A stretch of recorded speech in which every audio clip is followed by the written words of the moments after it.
Do you guys remember that alleged Area 51 whistleblower that told us that demons were actually interdimensional beings? TikTok, this is satire for entertainment purposes only. On September 11th, 1997, there was a call to the Art Bell radio show that alleged that he was let go from Area 51 and was attempting to blow the whistle on what was going on. About halfway through the call, the broadcast abruptly stops. Hello, Art? Yes. Hi. I don't have a whole lot of time. Well, look, let's begin by finding out whether you're using this line properly or not. Area 51. Yeah, that's right. Were you an employee or are you now? A former employee. Former employee. I was let go on a medical discharge about a week ago, and I've kind of been running across the country. Oh man, I don't know where to start. They're gonna they'll triangulate on this position really soon. So you can't spend a lot of time on the phone, so give us something quick. Okay, what we're thinking of as aliens are there. I hate a squealer, man. I hate a squealer. Just keep it to yourself. I get it. I get that the government is doing horrible things. I get it, but you gotta phone in like, oh my god. Okay, I just need to, before they got interdimensional demons which are trying to, bruh, like, I don't want to know that. Demons. I'm trying to become a millionaire and you're talking about demons? Demons? At Area 51, what? Like, who even has the time for that? Like, seriously. Like, the economy is crashing. AI is about to take my job and I have to worry about demons now and angels. That's what I have to worry about. What is happening to this world now? But put one more on the plate. The demons are coming in 2025. It's the year of the demons. What?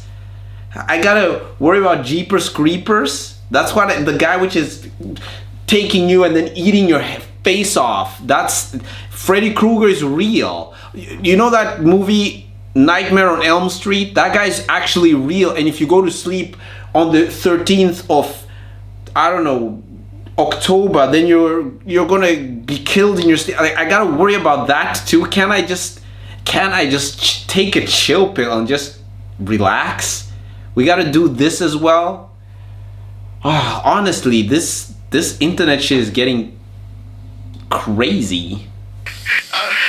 They're extra-dimensional beings that an earlier precursor of the space program made contact with. They are not what they claim to be. They have infiltrated a lot of aspects of the military establishment, particularly the Area 51. The disasters that are coming, the military, I'm sorry, the government knows about them, and there's a lot of safe areas in this world that they could begin moving the population to now, Art. But they're not doing anything. They are not. They want the major population centers wiped out so that the few that are left will be more easily controllable. Discharge.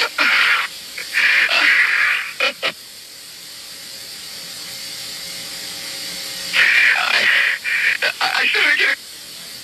Art Bell then goes on to say that all the years he had been in radio, that had never ever happened to him. I found it really interesting that he said they made contact with them in earlier space programs, and a lot of us know that NASA started off exploring the oceans, and now look at where they're coming from. I personally believe that this is why they fight so hard against dumb flurfers like myself, because they don't want you to know that outer space is.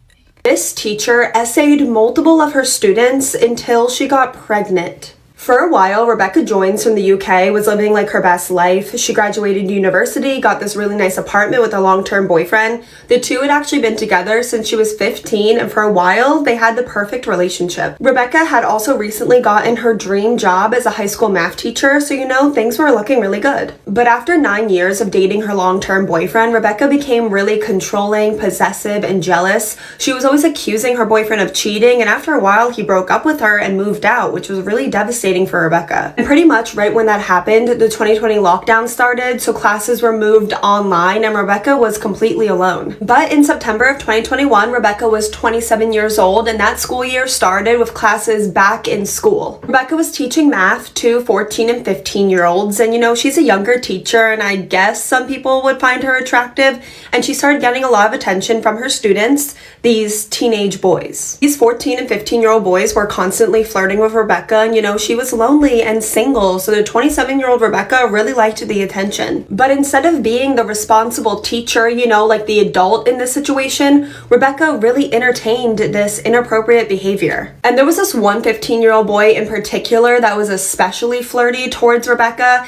and all the victims in this case identities have been protected, so we're just going to refer to him as Boy A. And after only being his teacher for 5 weeks, Rebecca gave Boy A her phone number. That was on October 11th, which was a Monday. The two were constantly flirting through texts. It was really suggestive.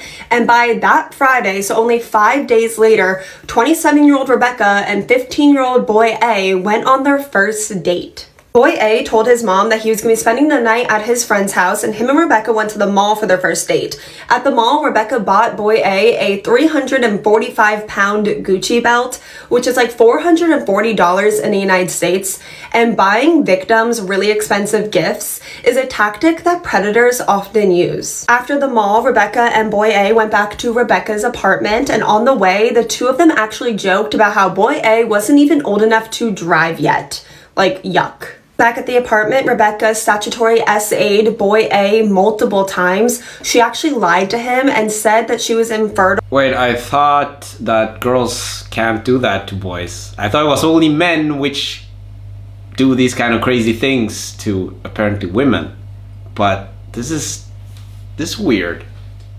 It's very weird because this is a woman and she's doing the exact same thing as men do to small girls.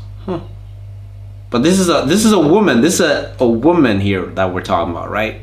And couldn't get pregnant, so the two of them didn't use protection. And this is just so wrong and illegal on so many levels. The age of consent is 18. Rebecca is Boy A's teacher. She's only known him for a couple of weeks, and this was Boy A's first time ever. And like teenage boys do, over that weekend, Boy A told all of his friends about what he did with Miss. So she R-worded a teenage boy.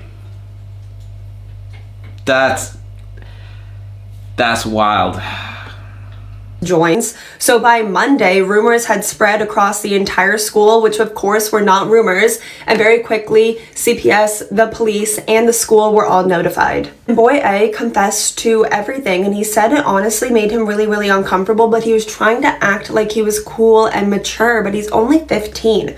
Rebecca was arrested. She was suspended as her position as a teacher. She was let out on bail pending an investigation and a trial with the condition that she was not allowed to have any contact with anyone under the age of 18. Unfortunately, Boy A is not the only victim in this case. So now we have to talk about Boy B. Boy B was another 15-year-old boy in Rebecca's math class, and before being arrested, Rebecca added Boy B on Snap, and while she was out on bail for the same crime, Rebecca was sending flirty and suggestive messages to Boy B as well as inappropriate photos. And by the beginning of November, Rebecca invited Boy B over to her apartment for the first time. This is her second victim in less than 1 month, and she's already gotten caught once. First time that Boy B came over, Rebecca did assault him, but they didn't go all the way because Rebecca wanted to wait until boy B turned 16, which was only a couple weeks away, but like that would make it any better. And as soon as he turned 16, Rebecca statutory essayed boy B, and this was also his first time ever.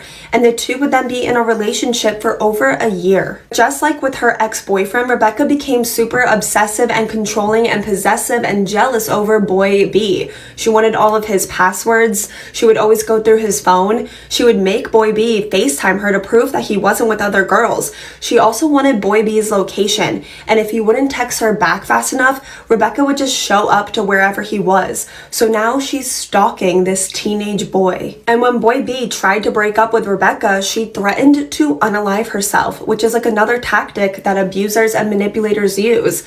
But Rebecca is 28 years old now. She's almost 30, and this is what she's doing to a teenager. And then in March of 2023, Rebecca had been abusing boy B for 18 months. She told him to come over to her apartment because she had a surprise for him. When he came over, she had a scavenger hunt set up for him all throughout her apartment, which ended with boy B finding a baby onesie that said, "I love you, daddy" on it. And this is so confusing because did she forget that he's a teenage boy? Like, this is something you would do if you and your husband had been trying for a baby for a while. And also, Rebecca had also told boy B that she was infertile and couldn't get pregnant, which obviously wasn't true, but then they never used any protection.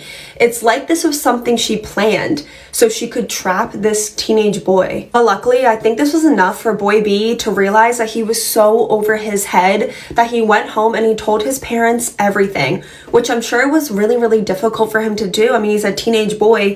He has to say that he's been sleeping with his adult teacher and now he's gotten her pregnant.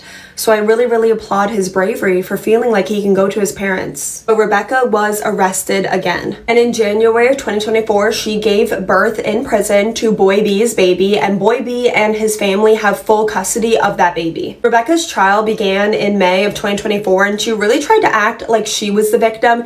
Every single day into court, she would bring this like little baby hat. You can see in this photo, she has it tucked into her pants for some reason. And sadly, some people don't see men as victims, especially of SA, even if they're teenagers. So the prosecution asked the jury to imagine how they would feel if this was a male adult teacher on trial and he had essayed two 15-year-old girls and had gotten one of them pregnant, because there is no difference. Rebecca was found guilty on all charges, but sadly, she was only sentenced to 6.5 years in prison, meaning she'll get out of prison by the time she's in her mid-30s. And I truly think that Rebecca is a dangerous predator and will likely reoffend. And also, when Rebecca is released from prison, shout out to this content creator for making a video like this. I know that this is one of those very taboo topics which we don't really talk about, but yes, it is very wrong for a 29-year-old woman to be sleeping with 15-year-old boys. That's crazy. But then again, shout out to the content creator for making a video like this, because this happens all the time, and I hate the fact that women almost like close their eyes to the fact that this happens to boys. It does. In my experience with a covert narcissist, I met him. He was instantly obsessed with me. About a week into us dating, he told me that he loved me and that I was the one after months of trying to pursue me. My friends and my family thought he was the best guy ever. He's loved by all of his friends and family, strangers. So a year into our relationship, when I got pregnant, I thought I was going to be just fine. I thought I was in good hands. I thought that he was going to be an amazing father to our son. And quite honestly, I had grown really attached to him, and I was deeply in love with him as well. It wasn't until a couple months into my pregnancy and after I had given birth that he showed his true colors, but not to everyone, just me. So it's now 4 years later after meeting my narcissist. I am a single mom. He had made me a stay-at-home mom, but has left me with nothing. In fact, he left me with a bunch of his debt. We built and lived in a big, beautiful home together that I designed, that his new girlfriend... But it makes no sense. It doesn't. I don't get people like this. I don't. Honestly, yes, I'm supposed to have some compassion to her, and I'm supposed to say like, oh my gosh, you're such a brave person, but why stay? can you be so manipulated by a man that you can't see that he's a narcissist, and then he leaves you with debt? Just say no. Like, if I told you guys, like, I had this girlfriend and she was a narcissist and she took a lot of money from me, like, you guys would laugh at me, because that sounds so stupid. It sounds so dumb. Yeah, she made me buy her a lot of... What? You guys would look at me like, what is this guy even talking about? So I don't get this. I don't understand why certain people, I'm not gonna say the W word, but certain people do this all of the time, and they release videos like this. You can see a narcissist from a mile away. No, but he manipulated you. You're a woman. Women can't be manipulated.